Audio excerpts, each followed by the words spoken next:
চলে এলাম নতুন ভিডিও নিয়ে। দেখতে পাচ্ছেন গাড়িটির প্রবলেমটা আপনাদের বলি। গাড়িটি ফুল পাম্প চলছিল এবং গাড়ি স্টার্ট হচ্ছে।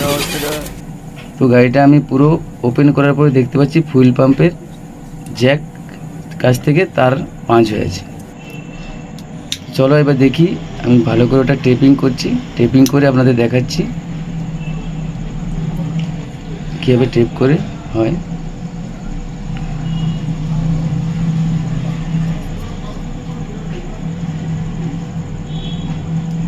দেখুন এবার আপনার টেপ করা আমার কমপ্লিট। এবার কানেকশান দিলাম, দিয়ে গাড়িটা স্টার্ট করে আপনাদের দেখাচ্ছি।